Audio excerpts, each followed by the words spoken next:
if you're doing it, pag lasing ka na or like you're into it, super, lakas ng tama mo, sorry, I'm burping. Ano, ang Etong video na ito ay sa video ni Jojo de Guzman ha. Gusto ko lang bigyan ng komentaryo. Kinuha ko po ito. Jojo de Guzman, saglit ha, nag-message ako eh. Ayun, sumagot na. Salamat ha. Jojo de Guzman. Boss, maraming salamat ha. Komentaryohan ko lang tong video mo. Ang galing ng pagkakagawa mo. Thank you, thank you. Okay, okay. Ayan ha, sa mga hahabol. Sa mga manunood ng replay, wag po kakalimutan. Mag-like agad at subscribe. Yan lang po ang ano natin. Ang hinihiling natin, subscribe po kayo. Sige, eto na, simulan natin. Ganito yan. Kapag if you're doing it, pag lasing ka na or like you're into it, super, lakas ng tama mo, sorry, I'm burping. Ano, ang nangyayari, minsan may naiiwan na residue.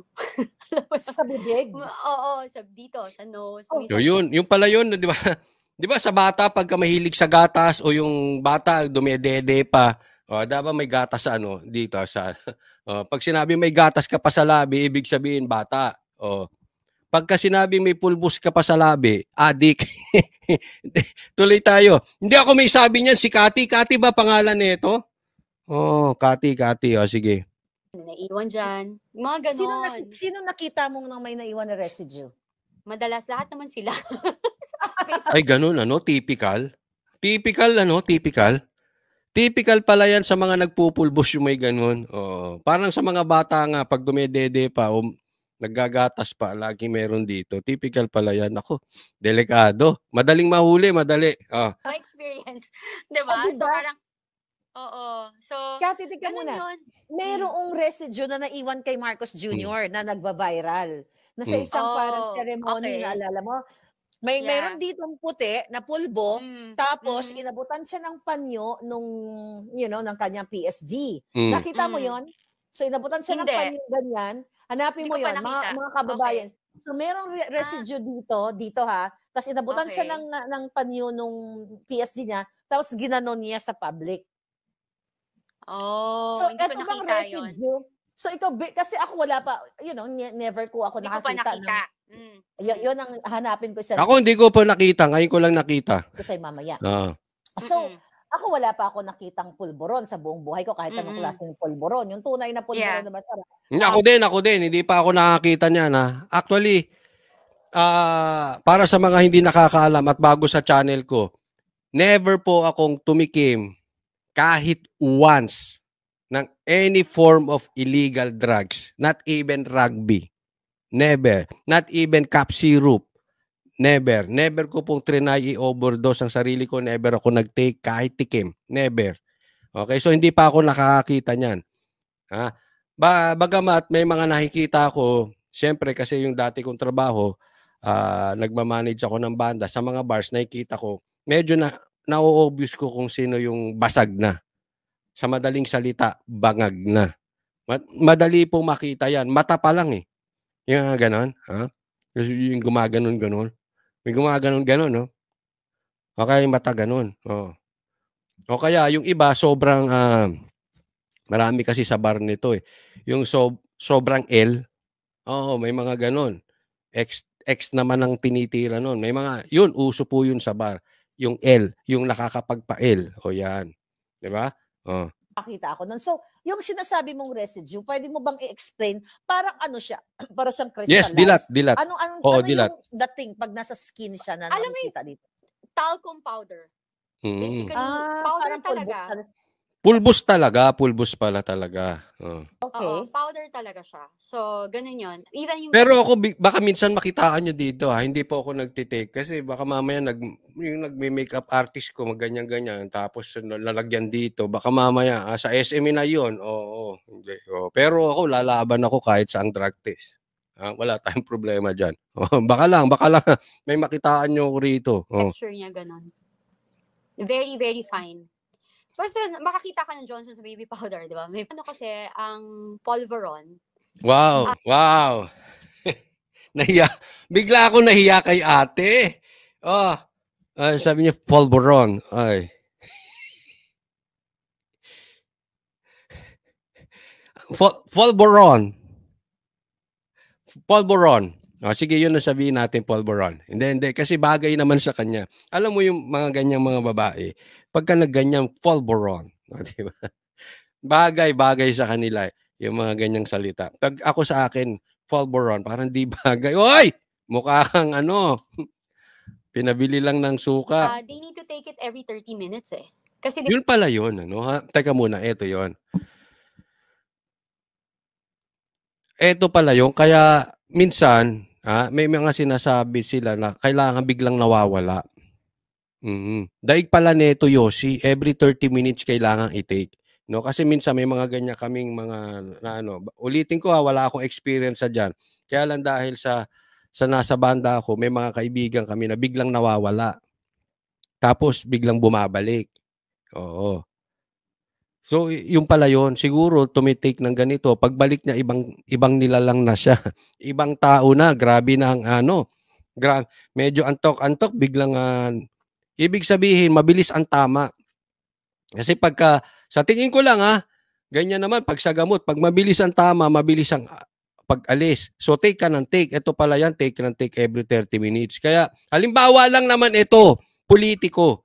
Magtataka ka, bakit naman magtitake pa kung sakaling magpe-press con? Kasi di ba may mga nakikita kayo nagpe-press con, ganun ng ganun.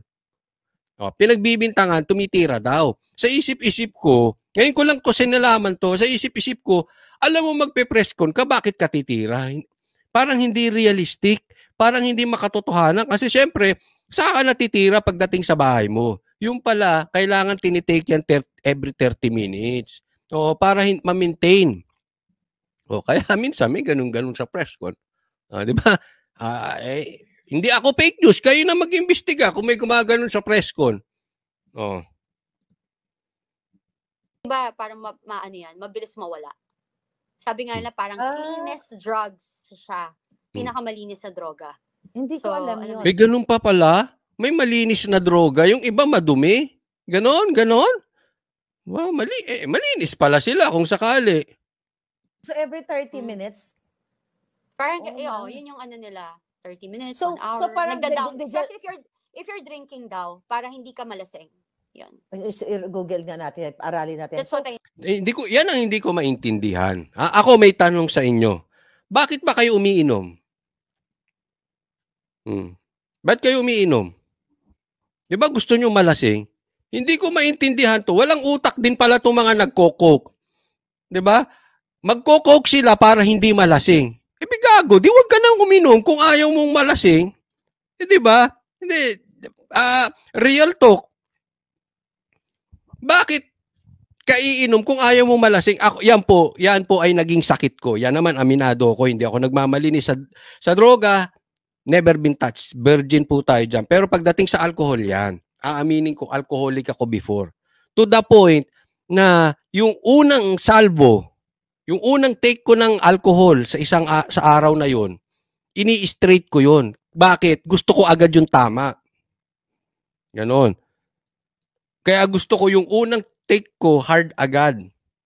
Mga 2 shots, 3 shots, straight yun para sumapul agad. Tapos maintain.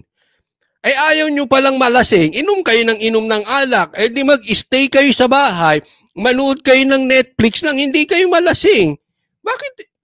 Tanga rin pala ito, no? Sa bagay, pagka nagko-coke ka, baka na yung utak mo nalulusaw. Iinom, tapos ayaw malasing. Gago. Soft drinks ang tirahin nyo, mga animal, kung ayaw nyo malasing. Di ba? Baka lipad nga utak. Meaning, kung yan ay tama, based on the scientific evidence yung dinidiscuss natin mo ngayon, ang nakikita ko dito, kaya sila nagtitake ng every 30 minutes para magstay yung amats. Yung effect nung Polvoron. Yung ako, kasi diba I don't do it nga. So parang sabi ko, ano bang niyan? Diba? Parang, bakit gustong-gusto nyo yan? Sabi niya kasi, pag nalalasing sila, nawawala yung tama. So they can drink more. Yun pala. Kaya nagtataka ako, may mga kaibigan ako before, hindi nalalasing. Oo, sa tropa minsan ako lang yung lasing. Pare-parehas naman kami umiinom. Ang dosage namin pare-parehas naman kami araw-araw umiinom. Sabi ko ba, Itong tropa ko hindi nalalasing. Ganun pala yun. Ha? Yan pa yung pala yung binagbabawal na technique. Animal kayo pag nagkita-kita tayo. hindi. Yung dalawa, patay na eh. But seriously, hindi ko pinagtatawanan na. But seriously, that is a warning. Okay? Itong kaibigan ko to, dalawa pogi. Mas bata sa akin, early 30s. Yari na. Bakit? Overdose. Ingat kayo. Ha? Sa mga kababayan natin, ito ay hindi lamang patungkol sa ating gobyerno. Ito ay patungkol para sa ating lahat. Mag-iingat po tayo dito kasi delikado po. So, yun yung yun yung effect na yun yung alam ko. Pero yung yung after effect ang masama. Yung ano yung masamang after effect? Ano yung ginagawa nila usually? Ang init ng ang init ng ulo. Oo, tapos physical. Yun, nananakit. So you are physically abused.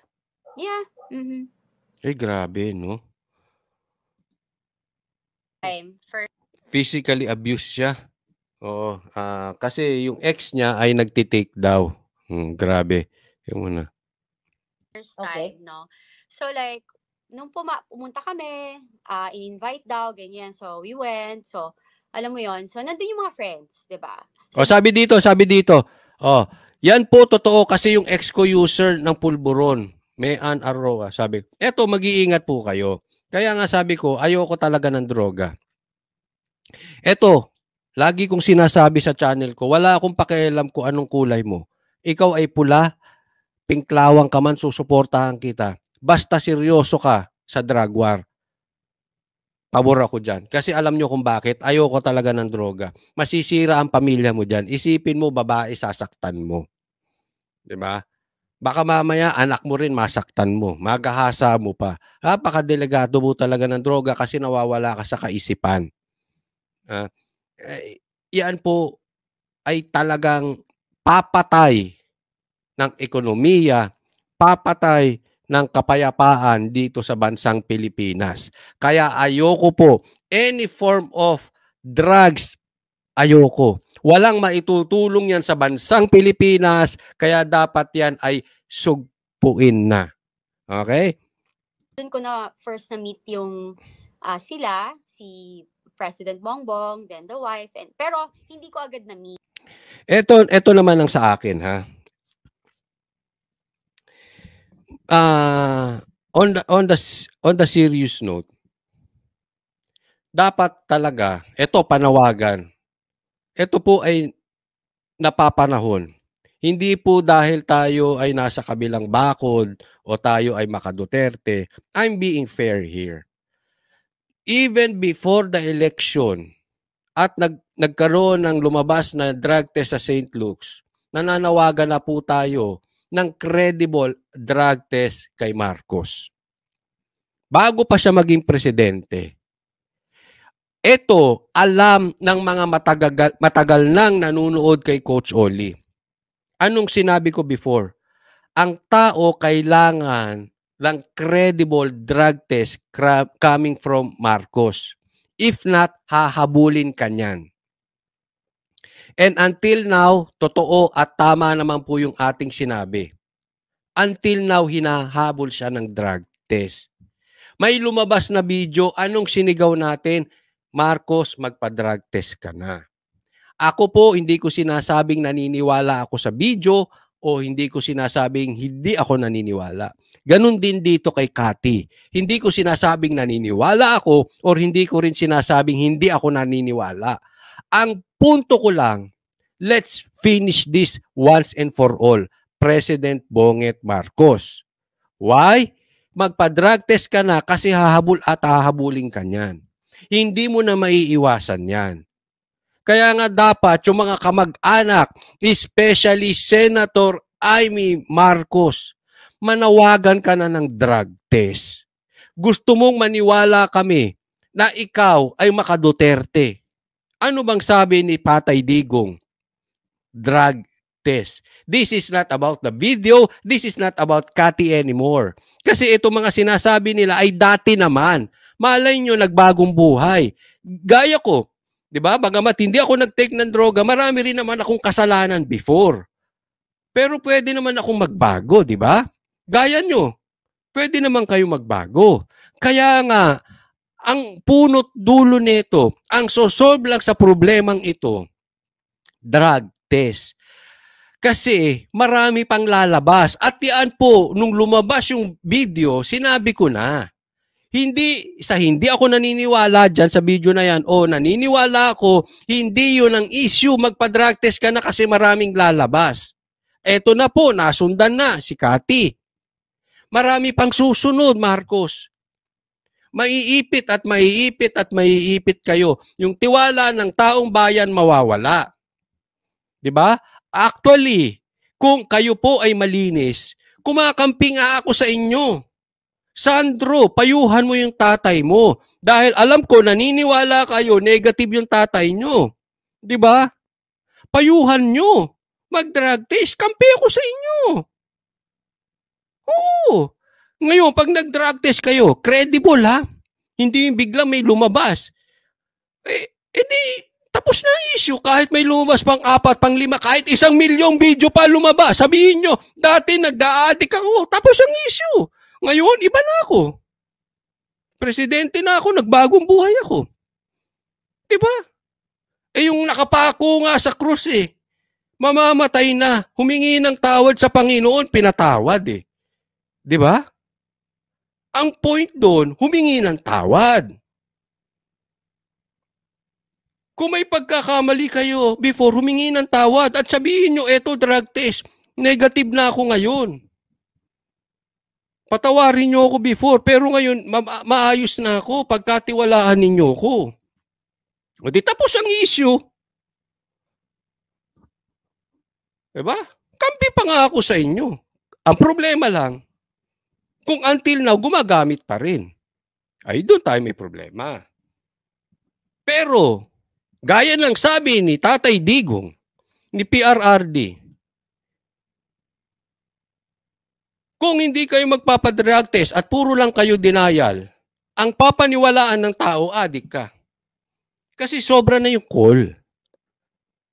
Di ba? Sobra na yung call. Hair follicle, tama. Hair follicle drug test. Yun na yun Dati ko na sinasabi yun. Paglabas pa lang ng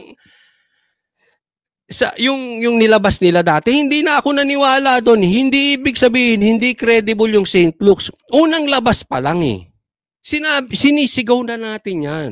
Sabi ko, Marcos, hindi mo matatakbuhan ito. Hindi nyo matatakbuhan ito. Tama ba o tamang-tama? Until now, yan pa rin. Hindi tayo matatapos dito. Kasi pagdating ko, nawiwiwi na ako. Sorry. Okay. Nawiwiwi ka? Oo. So I need to, kailangan ko magbanyo. So sabi ko, Tony Boy, kailangan ko magbanyo. Naiina talaga ako. So, sabi niya, okay. So parang, I think he asked I don't know kung umalis siya sandali, tapos biglang ginaid niya ako.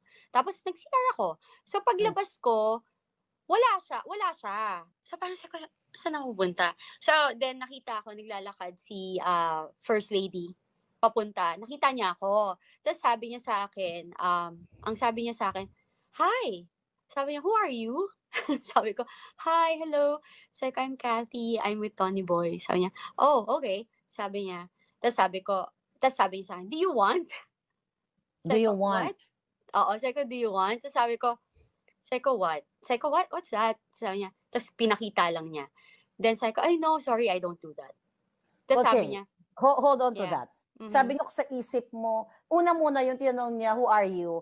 Ano ba yung manner of speaking? Nakasmile, tapos parang do you want? Ganon.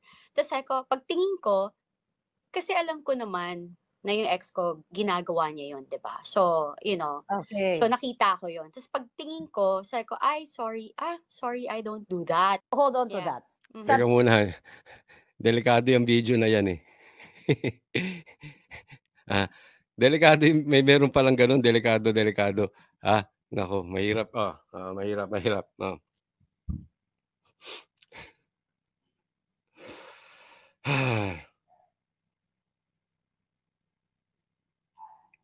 Sabi dito, may kaso sa Sandigan Bayan, guilty sa graft and corruption yan. Oh. Okay, hanap tayo ng background.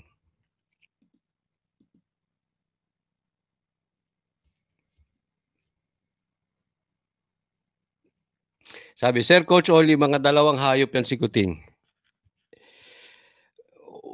Wala na ako masasabi sa kanila. Kung hindi, it's about time na magkaroon sila ng official denial. Kung sila ay gumagamit or hindi gumagamit. Gawa sila ng official statement. Kaya lalong hindi naniniwala ang taong bayan kasi nagpapaliwanag sila galing doon sa kanilang mga kaalyadong sipsip. Sila ang nagsasalita in his behalf. Paggawa ka. May PCO ka naman eh. May secretary ka naman. Paggawa ka ng statement. Oh. Na dinideny mo kung hindi totoong ikaw ay gumagamit. Ang problema, walang official denial coming from them. Not even an official denial coming from the relatives. Di ba? Senator Amy, Sandro, First Lady, deny nyo kung hindi ito totoo. Gawa kayo ng official statement about this. And then, sundan nyo na rin ng drug test. No? Iyan lang. Pero ito po sa ating mga kapatiran, huwag tayo masyadong ma-focus dito. Uulitin ko, ilang beses na po ako nanawagan ng drug test. Hindi ibig sabihin, ayaw ko nung video o itong sinasabi ni Cathy. Hindi po yun. Kaya lang ang point dito ay parang itong si Marcos, kahit anong panawagan natin ng drug test, ay hindi magpapadrug test. For some reason that they know, ayaw nilang magpa-drug test. Not even Senator Amy will call for President Bonget na mag-drug test. Di ba? So wala. Walang mangyayari. Walang mangyayari sa kamara, kampi-kampihan sila. No? So, bagamat ito ay supplementary and part ng ating pakikipaglaban sa pag-aabuso ng administrasyong ito, huwag tayong makakalimot na meron silang pang-aabusong iba pa. Okay? Tandaan po natin yung pang-aaping ginagawa nila sa Davao. Why? That is illegal. Yung pang-aaping ginawa nila at pang-aabuso at pananakit sa mga taga-KOJC, kailangan pagtuunan natin ng pansin. Why? That is illegal. Yung kanilang lantarang pagpapalit ng pulis at mga checkpoint dyan sa Davao, that is illegal. Okay? Ang dami pong illegal na ginagawa ngayon sa Davao. Huwag tayong aalis doon. Yung pagpapapasok at papapasukin at pagagalawin ng ICC, that is illegal. At yan po ay pwede nating maging kasangkapan para maireklamo natin sa tamang forum. Etong video, pwede nilang sabihin na dati na yan. Diba? So, again, hindi ko sinasabing walang silbi ito. Pero tingnan natin ito sa buong picture. Mas marami silang illegal na ginagawa. Ito na lang corruption patungkol dito sa 5,000 plus na projects. Iyan po ay lantarang korupsyon. Kasi kung meron silang 5,000 flood projects at yan ay binuhusan ng gastusin ng pera ng taong bayan and yet nagbaha, ibig sabihin may nangurakot dyan. Substandard ang inilagay. Yan po ay may kinalaman sa ekonomiya, may kinalaman sa hapagkainan, may kinalaman sa sikmura ng bawat Pilipino. Kung adik man or hindi adik si Marcos, ito po ay walang direct effect sa ating ekonomiya. Bagamat yung kanyang pag-iisip ay sira. kung sakaling gumagamit siya, sira, kaya tinatamaan din yung ekonomiya natin. So indirectly may tama din po 'yun, no? Pero inuulit ko, lahat po 'yan. Let's focus on calling drug test. At yan din po ang panawagan nung sa Maisug, yan din ang sinasabi ni Tatay Digong, even sa SMNI. Let's not focus on the video masyado or kung ano man. Di ba? Let's focus, even SMNI sinabi sa amin to, let's focus on calling sa drug test ng presidente kasi yun ang kailangan nating aksyon. Okay? Kasi magtatalo, may naniniwala sa video, may hindi naniniwala sa video, merong hahabulin ng batas tungkol sa video, merong nagsasabi AI daw to. Hindi na po. Wag na natin masyadong pag-usapan yun. Ang pag-usapan natin, drug test. Marcos, yan po ang kailangan namin, drug test. Diba? So, siguro, yan lang po ang take ko dyan. Kung totoo yung video, again, it's not for me to decide. I'm no expert. Itong sinasabi ni Cathy, kung totoo to, hindi, I don't know her personally. So, hindi ko alam kung totoo yung sinasabi ni Cathy or hindi. One thing I know, bangag nga. Bakit? Sinabi na yan ni PRRD before at naniwala na kami before. So, bangag before. So, ang challenge ngayon, ulit, patunayan mo na, Marcos, kung hindi ka nga bangag ngayon. Di ba? Drug test. Tama, sabi ni Anselmo, corruption lantaran na. Yan ang dapat patunayan. Yan ang dapat nating patunayan. Yan ang dapat nating isa pang itulak. Saan napupunta yung pera ng taong bayan? Kasi kawawa dito, direct hit po yan. Direct hit po ang mga mahihirap. Especially doon sa walang kakayanan para magpatayo ng malalaking bahay na yung lugar nila ay binabaha. Tuwing babahain, delikado po buhay.